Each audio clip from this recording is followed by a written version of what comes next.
Imagine waking up tomorrow morning, drinking your coffee, kissing your family goodbye, and heading to a government office. You stand in line, you reach the counter, and you introduce yourself. But the officer looks at you, check a massive dusty ledger, and says, "I'm sorry, sir, you can't be here. You died 3 months ago." You laugh, you pinch yourself, you shout, "I'm standing right here." But the officer just shrugs and points to a piece of paper. The paper says, "You are dead." And the paper is never wrong. This sounds like a horror movie or dark comedy or psychological thriller. But for a man named Lal Bihari from India, this was his life for 80 18 agonizing years. He was a man who walked, talked, breathed, and worked, yet the entire world told him he was a ghost. This is the insane true story of the man who had to stage his own funeral, kidnap a child, and run for election just to prove one simple fact that he was still alive. Welcome to Resonance Story Channel. This time I will tell about a man who has to dare to prove he was alive.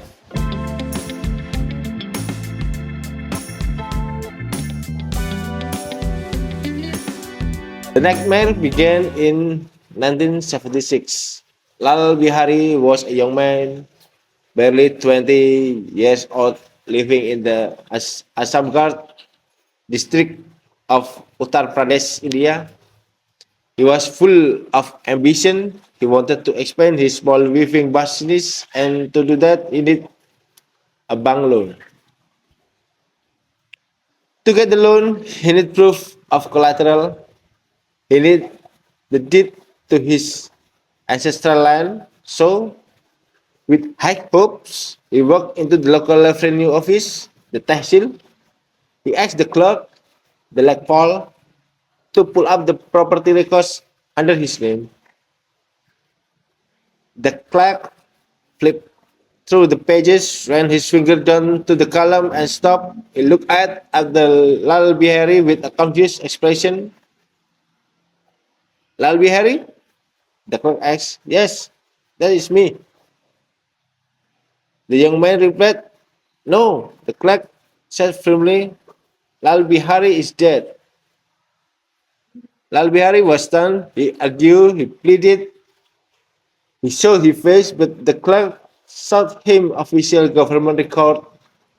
There in the black and white ink was a death certificate. According to the Indian government, Lal Bihari had passed away and his existence had been legally erased.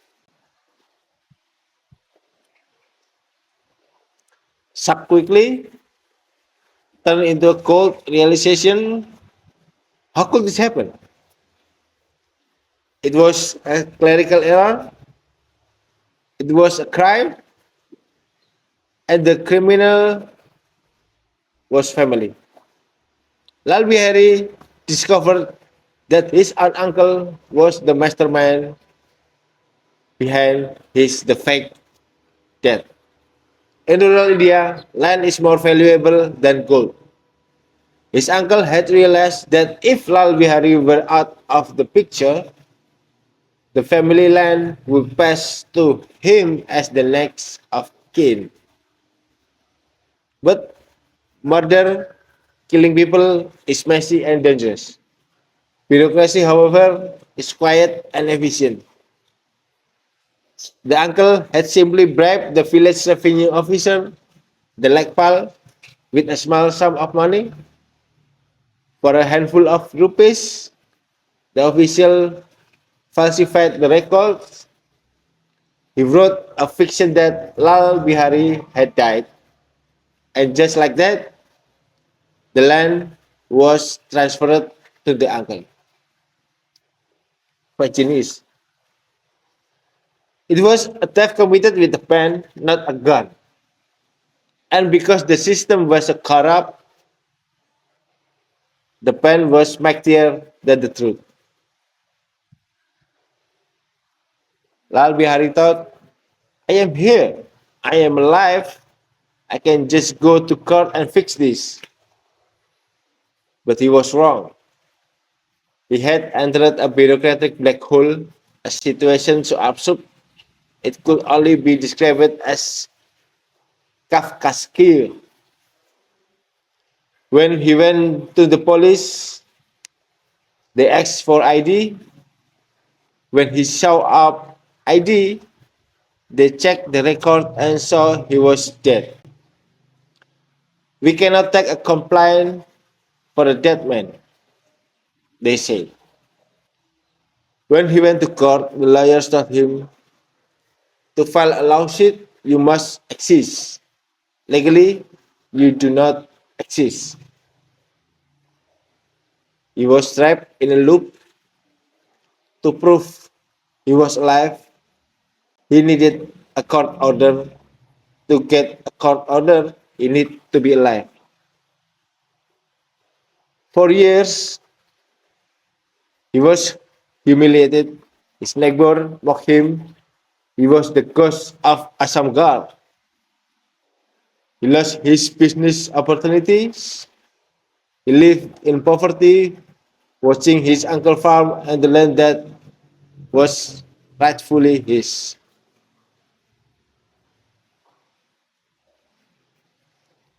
After years of polite pleading failed, Lal Bihari realized that to fight a crazy system, he had to become crazy himself. He decided to embrace his new identity. So the story is the opposite of the Jawati from Kenya, the lawyer from Kenya, you know, from the another video. Bihari, he officially changed his name. He added the suffix Mritak to his signature. In Hindi, Mritak means the dead. It's a very good idea from Bihari. He began signing letters as Lal Bihari Mritak or Lal Bihari the Dead. It was a form of satirical protest. He wore this tragedy like a badge of honor. He decided that if the government will listen to a living man, maybe they would listen to Nosy Goose. This was the turning point where he stopped being a victim and became an activist. The turning point. Lal Bihari began to look for loopholes in the system to expose its stupidity. One of his most brilliant and hilarious moves involved his wife. Since the government insisted he was dead, Lal Bihari told his wife to go to the welfare office. He marched her in there and made her apply for widow pension. You can imagine the scene. The wife asking for money because her husband is dead, while the husband stands right next to her, nodding in agreement. Pretty funny. The officials were furious. They knew he was alive, but their own papers said he was dead. If they denied the pension, they had to admit he was alive. If they gave the pension, they were committing fraud. Pretty slick. Bihari is clever enough to to crack the system. Lal Bihari trapped them in their own lie. The protest escalated. Lal Bihari knew he needed media attention. He needed to shame the government publicly, so he organized his own funeral. He sent out invitation, he gathered people, he performed the ritual usually reserved for the deceased. He wanted to force the district administration to acknowledge the absurdity. If you say I am dead, then let me be dead properly. This spectacle starts to turn head. Journalists began to pick up the story. The dead man walking became a local legend, but still the official paper in the ledger remained unchanged. Desperate times called for desperate measures. Lal Bihari realized that the only place where the government must record the name of living person is in a police first information report (FIR) or criminal record. He need to get arrested, but not for something small. He needed a record, so in a shocking move, he kidnapped his own nephew, the son of the Kaushal family who stole his land. So he kidnapped the son of his uncle. Crazy. He didn't hurt the boy, he simply took him away and waited. He wanted the family to call the police. He wanted the police to hunt him down. His logic was brilliant. If the police arrest him, they have to write down, we have arrested Lal Bihari. And you cannot arrest a dead man.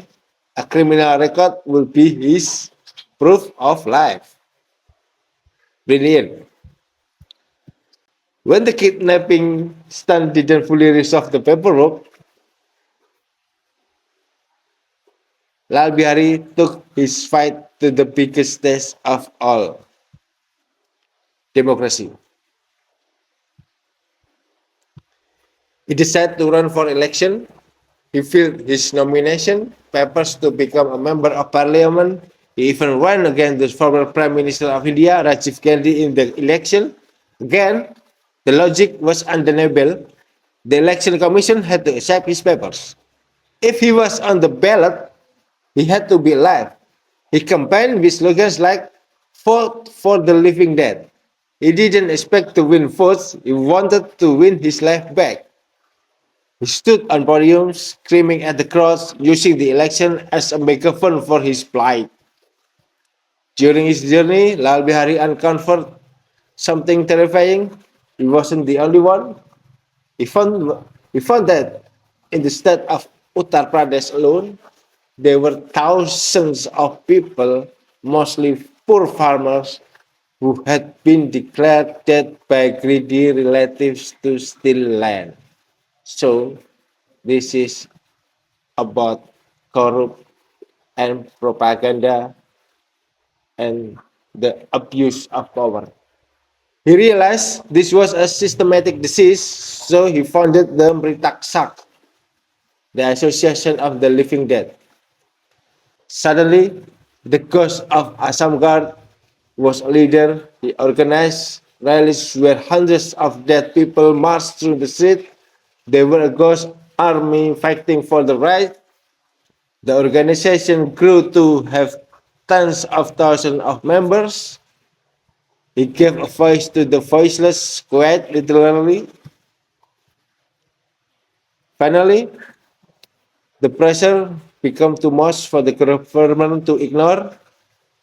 The media, the election, the protests.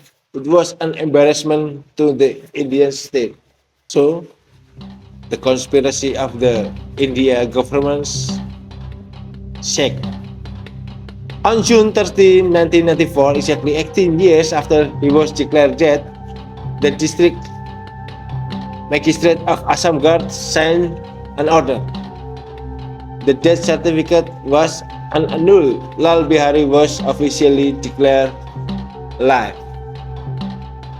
He got the identity back. He got his right back. It was a monumental victory. He got his land back, but Lal Bihari didn't stop there. He continued to turn around the Mritak Sak to help others.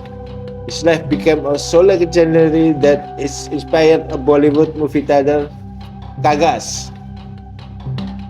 or paper, starring Pankaj Tripathi, immortalizing his struggle for the world to see. After all, Lal Bihari Mixed story, this is a powerful story, reminder of how a piece of paper can destroy a life, but also how the human spirit can fight back against the most impossible odds. He proved that sometimes you have to become a ghost to help the system until it fixes itself. If this story blow your mind, please sure hit that subscribe, comment, and share button to turn on notification. We bring you the most unbelievable true stories from around the globe every week. Thank you for watching, and me, Krishnan, see you next story. Peace out.